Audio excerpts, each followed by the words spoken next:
Hello, this is Pete, or Kenshin1913, along with Mom. And this is another Cooking with Kenshin1913. What are we going to be making today? We're making cavatellis with broccoli. Okay, so the star of the show are cavatellis, and you can buy these frozen. Hopefully you can see them. I don't even know what the shape would be, but these are made with ricotta. Now, if you don't like this or can't find them, you can use other pastas as well. Usually shells work pretty well. You're going to use broccoli. I use some chicken stock, crushed red pepper, little salt, olive oil, and lots of garlic. So this here is about a medium-sized garlic, and we're going to use all of that. All right, so let's get moving. Okay, so what I'm going to do is I'm going to put some olive oil in my pan, a good amount to coat the bottom. Also, we're boiling our water as well. Make sure that you're boiling your water. Okay, what I'm going to do is I'm going to start to chop my garlic up. You don't want to actually turn on the oil yet. No. Because what we're pretty much going to do is infuse the garlic and the olive oil together to make a wonderful pairing. Okay, so as you can see, we've got most of our garlic cut up, and you don't want to make it too thin or too small of pieces, because you actually want garlic is part of the whole recipe, so you want to be able to taste it if you like it. If you don't like it, you could add less. Yeah. We're a big garlic family, obviously. Where we keep all the vampires away. Yeah. But yeah, I think you meant too thick or too thin. Yeah, or too small. Yeah. Like some people will chop it real tiny yeah. pieces like that. You don't have to do that. Yeah. But yeah, so we're going to throw it in our oil here. Then we're going to turn it on. And pretty much just kind of get the oil infused with the garlic flavor. And get the garlic cooking a little bit. The other star of the show here is broccoli. And remember, you don't want to, you got to watch this because you don't want to burn your garlic. If you burn your garlic, you got to throw it away. Yeah, start it over. Burnt garlic is bad garlic. Anyways, as I was saying, the other star of the show is our broccoli florets. Here, we're using frozen broccoli. I have a question for you, Ma. Can we use fresh broccoli? You can. You could also use, this comes very good if you like cauliflower. You can do the same exact thing. You could also do this with spinach. Fresh spinach would work the best because it'll be bigger and then it'll wilt down.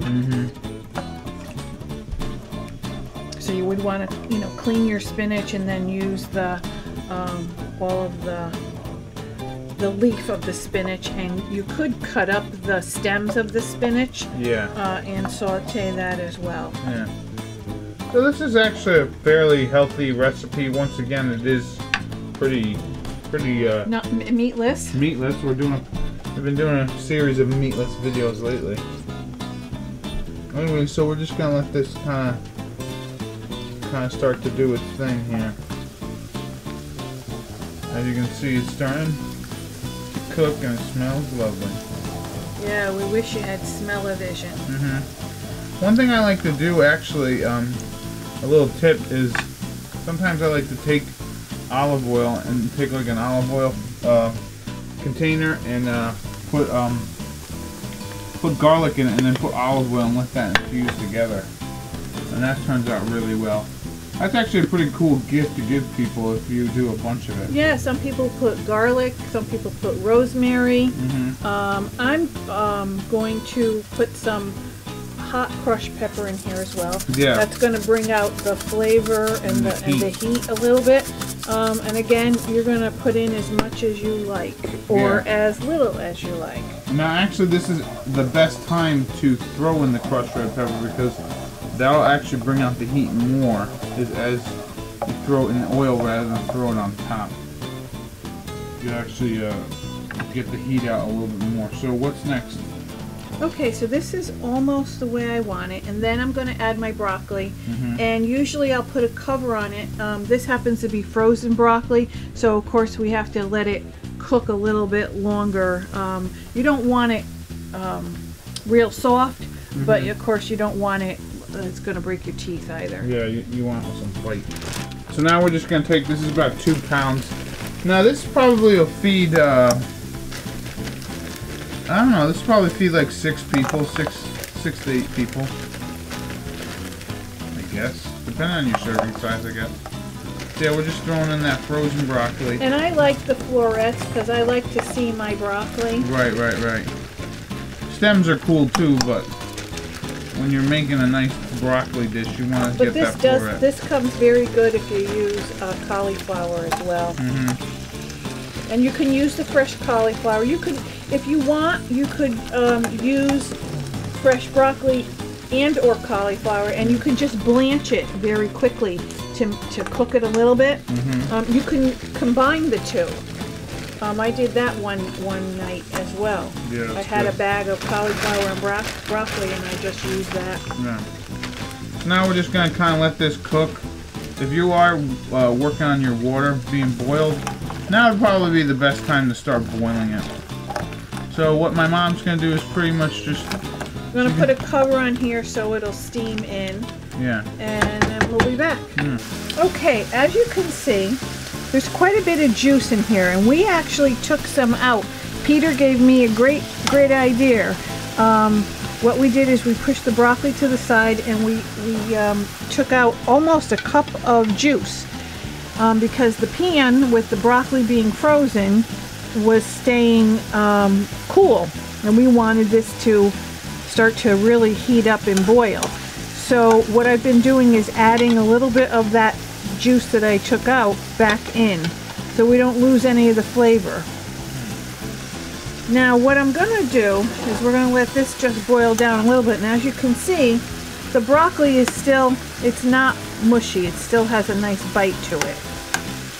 So we're going to add about a half a cup of the chicken broth. Yeah. And that's it, because you don't want this dish to be really soupy. Okay, so as you can see, the water from this is almost totally gone.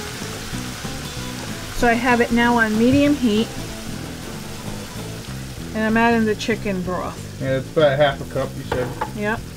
And we're just going to let this simmer just ever so slightly, because we want a little bit of the juice, but not a lot. Yeah, and at this point, you should and probably... at this point, we're going to put the cavatellis in to cook. Yeah. Okay. Now you want to... With these cavatellis, they are made... They're frozen. I don't know, you can probably buy fresh ones too, but these are our favorite with this broccoli mix. So yeah. I do like the shells with this as well. Yeah. So about 4 bags. You know, again, this is gonna feed like 6 to 8 people, depending on your serving size. So yeah, just gonna cook those on the packaging and you just follow the instructions. Right. Cooks just like usually a regular pasta. Yep. And then we'll be back when we gotta strain it, and then we're gonna throw everything together in this bowl right here. So we'll be back. Okay, our pasta is ready.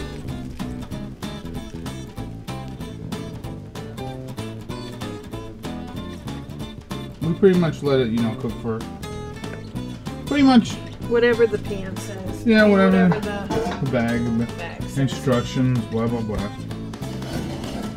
So yeah, now we want to just pour that yum on there.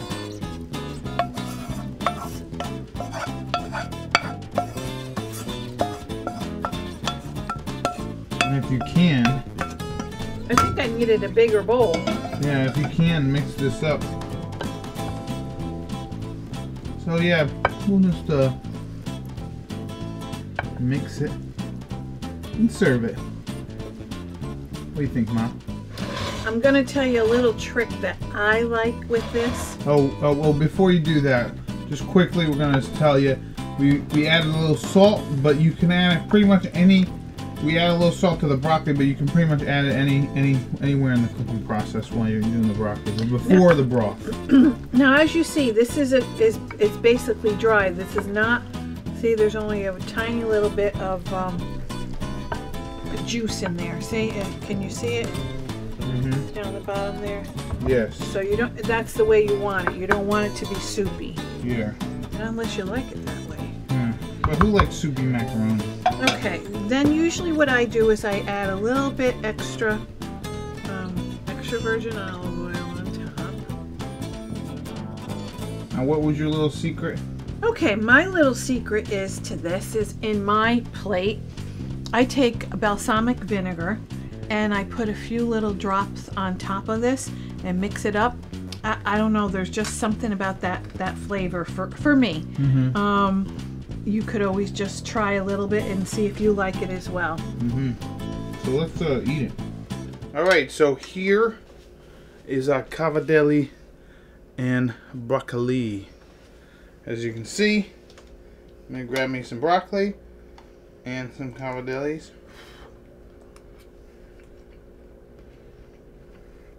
The garlic still got a little crunch to it. You got the broccoli and the garlic. Very heavy on the garlic, which I really like. Garlic and broccoli is like some of the greatest stuff on earth. But yeah, it's very simple and very delicious. Got any other words? Enjoy it. No, yeah, no, but yeah. So this has been Pete. And this is a dish, as we mentioned before, can be very versatile. So you can add different vegetables to it. So I've been Pete, or Kenshin1913, along with Mom. And this has been another Cooking with Kenshin1913. Enjoy and happy eating.